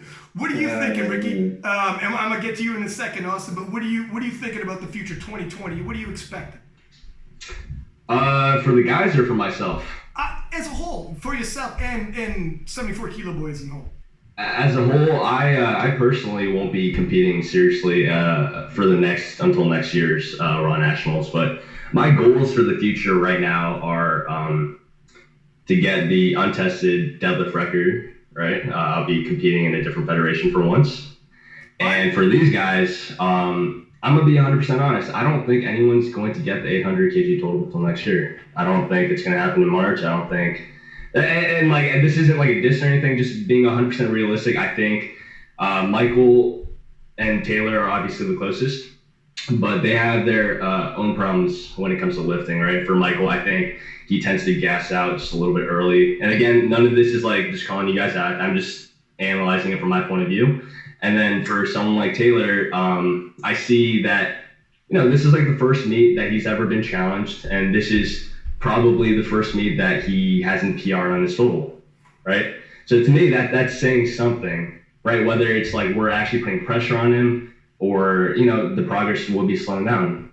I went for the gusto on the third. Oh, you asked. Oh, so you would have PR'd? Absolutely. I 100% agree. It could have been 795, but you didn't though. So that's like just looking at it from this point of view.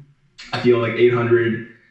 You two are by far the closest, but I'm not sure if it's going to happen by But you March. have to think of it from this perspective, right? Like, I'm going into this meet, and I don't give a shit about an 800 kg total. What I care about is winning. That's what I was gonna say about my part. I don't think pushing.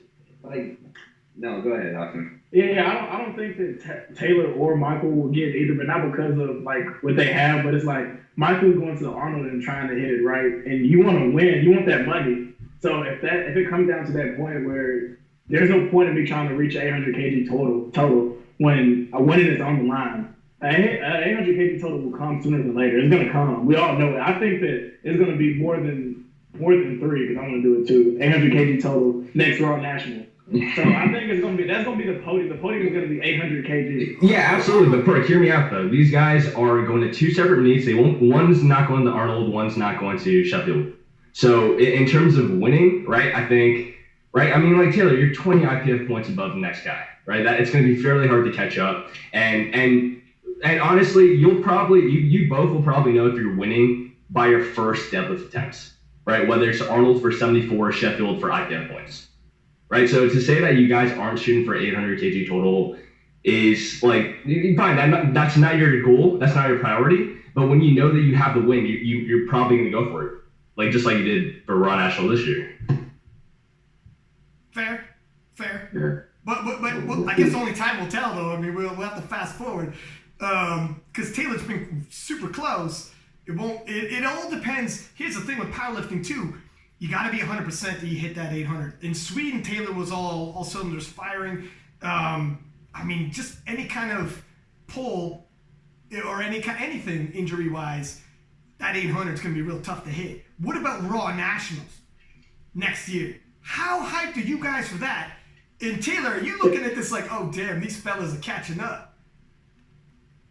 What do you fellas say? Who wants to go first? Because it's never Let me go first. Let's let Austin go first. I'll let the kid go first. All right, so I think, like I said before, I think it's gonna be like everybody on the podium is gonna have an 800 kg total for it to be big. Because Michael is almost there, and Taylor is the closest, of course. But I'm like 40 keys away, and I think I can make up 40 keys in a year.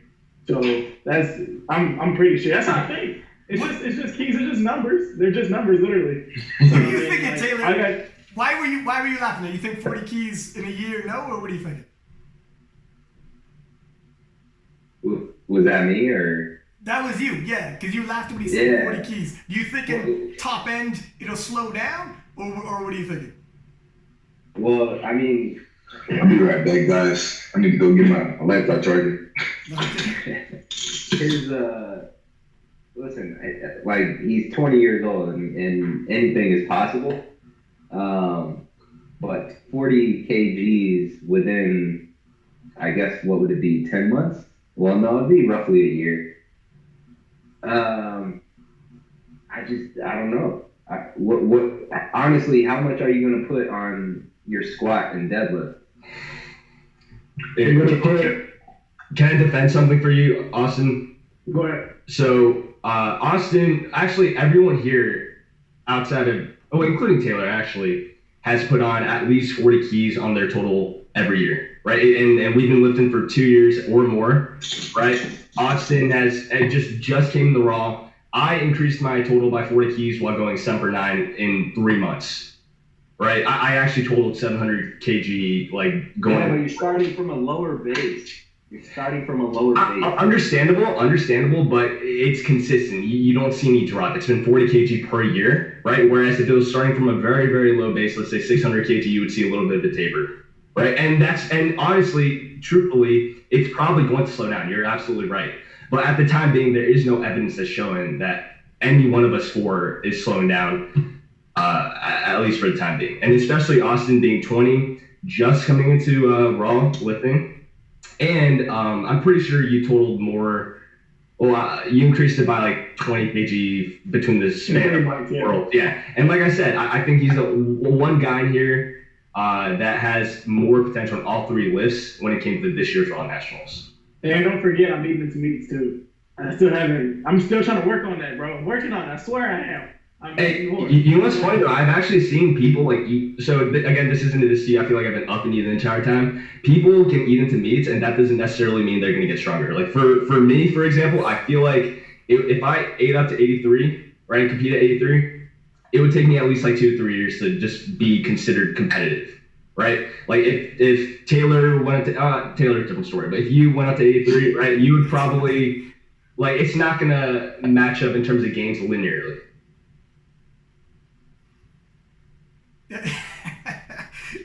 So, what are you guys thinking in terms of next year's? Like, is there anybody else that you saw that was outside of this 4? And I'm glad. Look, you guys are such a thick division. It was super tight in terms of picking. But in next year's Worlds, I don't know how it's shaken up with who's still a junior, who's going to make the world team. Can we send 2 people, and who plans on going?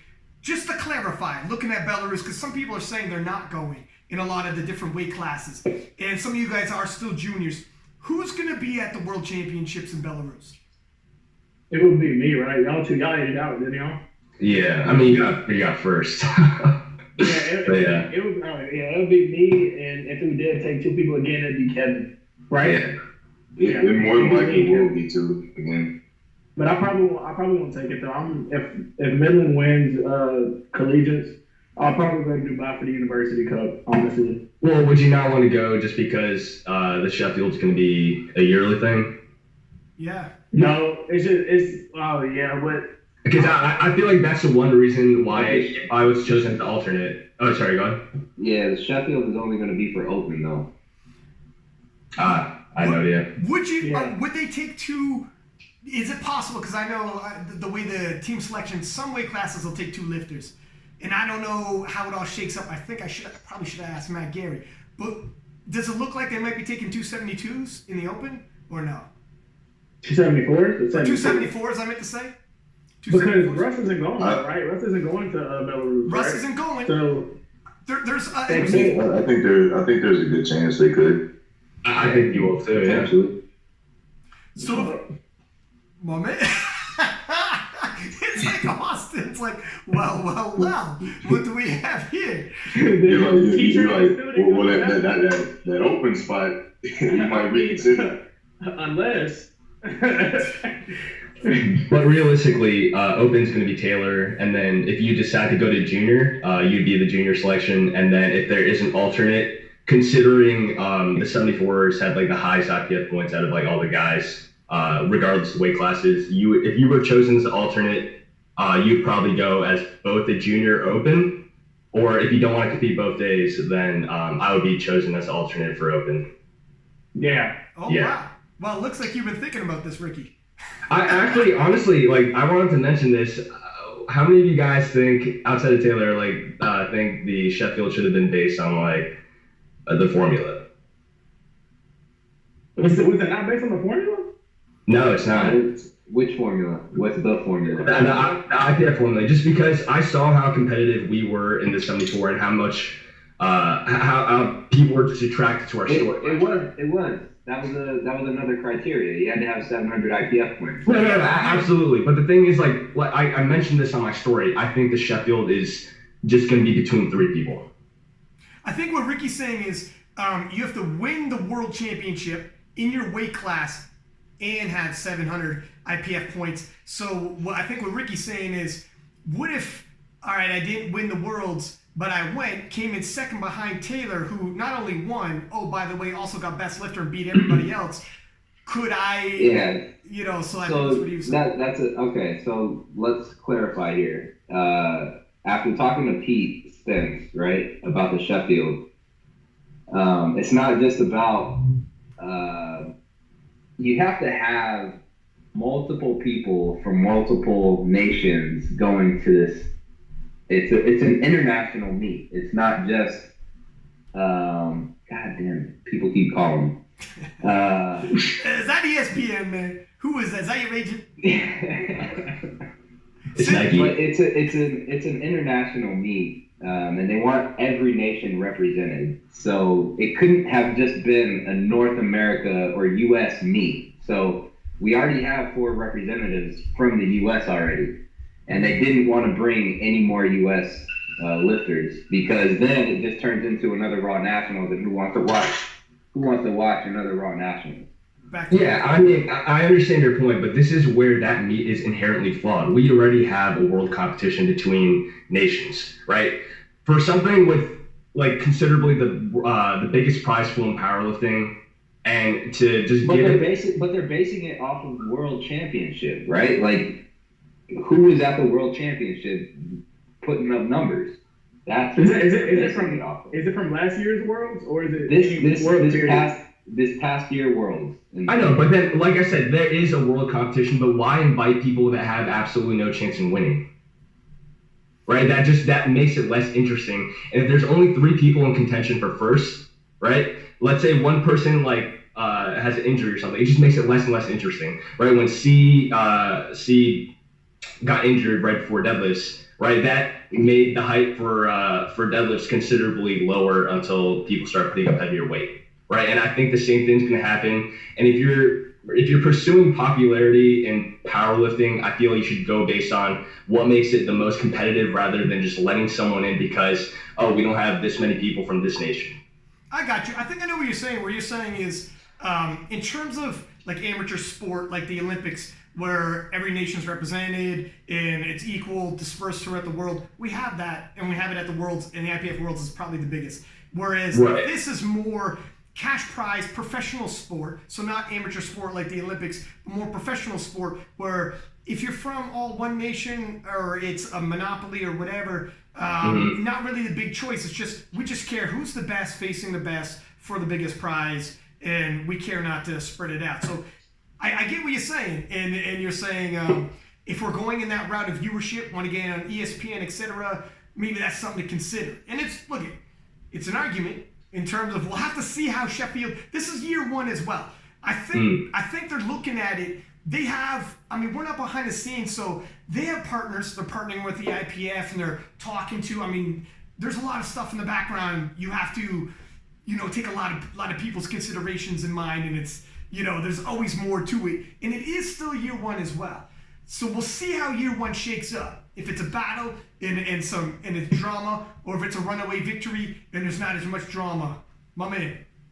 Yeah, all right, so when it comes to placing for it, right, it goes by IPF points, correct? Correct. Once you're in it. So there's 2 criteria. There's 2. There's the total, so anyone who has the highest total, but then it's also based on IPF points. Oh, okay. That's what I was about to say, because I was like, that makes no sense because IPF points favors 83s and 74s a lot. So it was like, even if I love Ray's from where I'm from, like I love him, he's one of my favorite powerlifters.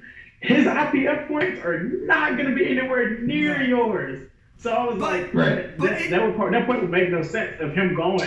No, even if he hits a 1,000-pound squat and he hits a 800 deadlift, 900 deadlift, and his total is way higher than yours. The IPF points, you can still have a bad beat Taylor and still.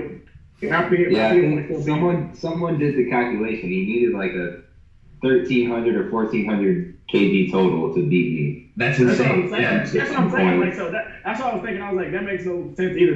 They're setting you up to win. Even if you have a bad meet. Yeah, that's where Taylor's got to be like, all I'm hearing are excuses coming out of race camp. You just show up. But I mean, like, you go ahead. At the SPD Invitational, though, so qualifying you got to win. Obviously, Worlds, you win Worlds off your total, and then hit 700 IPF points. Except for Jezza, everybody who won the world title is going to be over those IPF points. That's why Jezza's not going, by the way. So once you get there, though, if I'm not mistaken, and I'm going to ask the SPD Invitational, I'll ask Peter Spence, but once you're already there, is it not just IPF points, if I'm not mistaken? Because you can't really give you, because you're the only one in your weight class. So it matters not what you total. In terms of winning your weight class, you're the only one in it. So some people won't even go in their weight class. Some people will be like, for instance, Taylor, who, let's say he's pushed, and he's like, I can make 74 kilo. As a matter of fact, I can make 73 kilo. So I might as well drop the 73 kilo if I can do it comfortably, just to inflate my IPF points. Why not? If I feel the same as 73 as I do 74, I'm going to do it. Or, flip side, let's say somebody like Ricky makes it, he would be like, oh, I don't have to kill myself to make 74. I'll come in 76, still light enough, my IPF points are good, but that was 2 kilo, I'm gonna feel a million times better. So some people might not even be in their weight classes. They might, because if you break a world record, you still get paid. Yeah, you definitely want to do your weight class if you're close to breaking world records, because, so there's tiers to getting paid, right? So your first tier, the 1 through 6 for IPF points and highest total.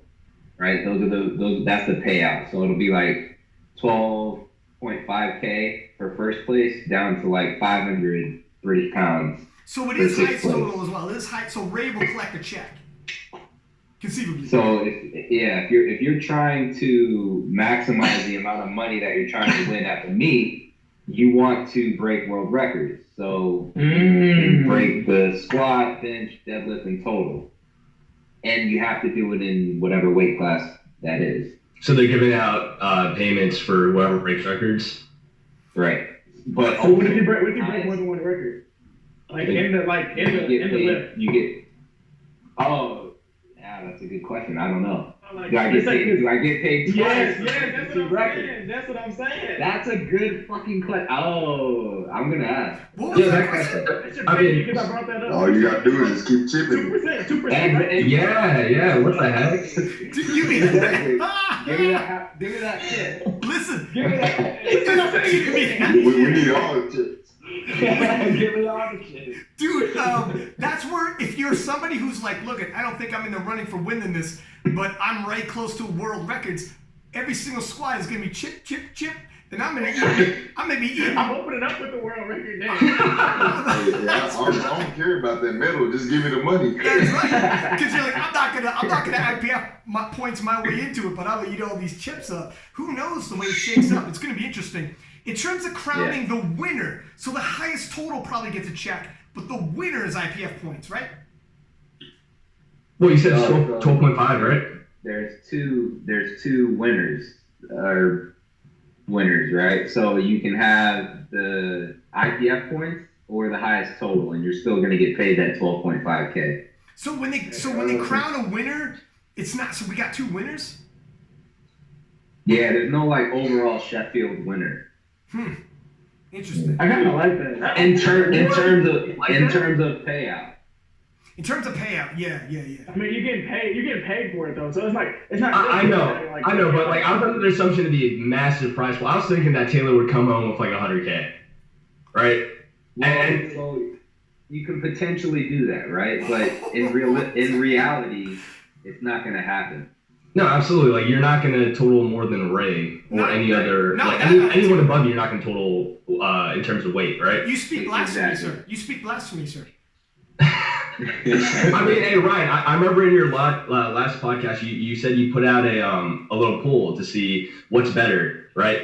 Winning or breaking records or like a close competition. Yeah, showdowns. Yeah. And this is literally the opposite of that. This is like the polar opposite of what makes a powerlifting meet interesting. And again, I know it's the first year, and I'm very excited to watch it nonetheless. Like the fact that the IPF and SVD is putting out a money prize is like make me the happiest person in the world, because it's just showing how much bigger powerlifting is getting. But I feel like someone like Taylor that just totals like 870, 880 IPF points and could potentially get the same amount as someone who gets a significantly lower just because they win their weight class or have the highest total. It's just kind of like, it's crazy to me. We'll see. I mean, it depends on, because just like, for instance, when your guys went to battle, and everyone was kind of leaning towards, I think Taylor's going to take this, and Taylor ended up taking it. But nonetheless, this was the best battle I had seen. So even when you see Brett Gibbs and Orhi go battle it out for however much money, and oh my God, if Taylor misses a lift or whatever, and Orhi goes 9 for 9, so it kind of depends. Like I got you what you're saying, and yeah, I'm sure they'll start. It's all first new ground, but It may or may not, because walking in the 74 kilo battle, everyone was like heavy slanted towards Taylor. You guys all said, I think Taylor's got the 74 kilo boys locked up. And then nonetheless, it was like the best to watch. And everybody underneath battled it out like crazy for second, third, and whatever. So who knows, man? We'll see. I honestly, I think everybody's going to watch with bated breath. And then afterwards, I am sure SPD will have a meeting and be like, all right, how do we keep making this more and more spicy? It's a good step in the right direction nonetheless. Yeah, definitely. Like, it's amazing that they even had the idea in the first place. So, like, every criticism I'm saying is, like, for the future, but nonetheless, like, the fact that they had the initiative to do this is great on them. For Austin, sorry, I heard the future. Yo, you gotta change your name, dude. I feel like I've mixed it up so many times. He's got to keep it. He's got too much to work with now. The wordplay is phenomenal. He's good. Phenomenal. I love it. You know, he gave it to me. It's his fault. It's his fault. It just happened. It just happened. And the villain just happened perfect too, man. Everybody's sliding into their roles. We got Taylor, King. That was easy. I'm not sure we got anything from Michael yet. He'll come to me. Hey, Black Panther. Black Panther. Yes, he's the you gave it a Black Panther picture, so let's roll with that. Dude, it's dope. It's dope. I like it. Sounds good. Well, listen, fellas. Sorry. Did you? I thought you were. We need to get you to take some pictures and post up. We're closing in on. Wait. Was that why you wore all black, Mike? That's right. It wasn't, but I'll just say it was. Oh, it's copying me from Worlds. I got it. Oh. I'm joking, man. I'm joking.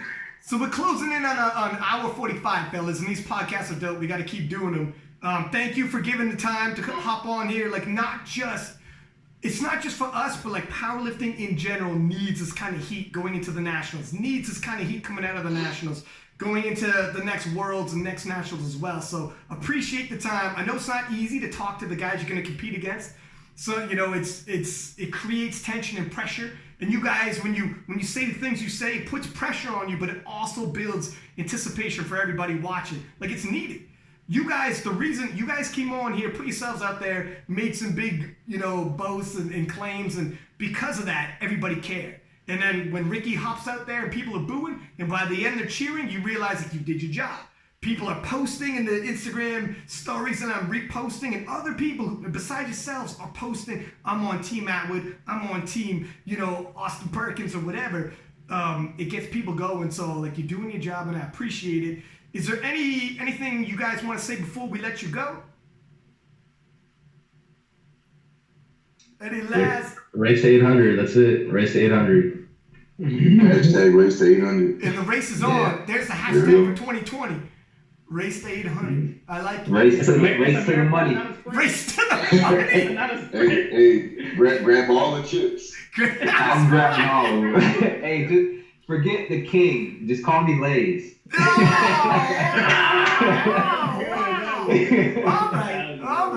right. Well done. On that note, we'll top it off there, fellas. Thank you very much for coming on. We'll keep in touch, and until next time. All right. Peace. See you, Peace, man. And there you have it. Like the screenshot there. These fellas lived up. In terms of the drama, what do you want? Do you want competitiveness, not just a 1-2 battle, but you want 1 through 10? Check. Do you want changing a momentum? Check. You want drama? They had it all. You had heroes, you had villains, you had the pizzazz that Austin Perkins brought. It was the 74 kilo boys, in my estimation, put on a phenomenal show. And it is just a preview of what's going to happen at next year's Nationals, and a preview to the SPD Invitational. And I'm excited because, look, if they prove nothing else, it's that even if you think, all right, I think the number 1 spot should be locked up, and everyone was saying that about the 74 kilo battle with Taylor. If you're going to SPD Invitational and you think, well, I think Taylor's locked up, you cannot, the drama is going to be thick right through. You're going to have battles. You're going to have upsets. Taylor, believe me, still has to be 100%. Because if Taylor isn't 100% and Russell Orr he is, or Brett Gibbs is, yes, one of them could sneak in and take first. And even if Taylor comes in first, what happens with the battle between Brett? What happens between him and Orhi? And I can't wait to see the rubber match. In boxing and MMA, they call the third fight, when both guys are 1-1, the third meeting is called the rubber match. That match between Orhi and Gibbs, 100% Gibbs, 100% Orhi. I mean, we've seen Gibbs have bad days and Orhi had bad days, and either one of them could defeat each other on a bad day. Who doesn't want to see that showdown? Oh, and by the way, going into the women's showdowns and everybody else who's showing up, fighting their way for records and whatnot. I think the SPD Invitationals could be good, and it's only going to get better year after year. So I'm excited for the future. So there you have it, and I'm not just talking about Austin Perkins, but I am excited for Austin Perkins. So there you have it. Give me your feedback in terms of all of this. DM me. I get tons of DMs whenever these things drop. And if you got any questions, I will do my best to hit you back. Post this up in your Instagram stories. Give us high ratings. Subscribe. YouTube, whether it's the audio podcast platform, and show our support, man, because this is how we're going to make everything grow. Until next time, 6 Pack Lapadat. Peace.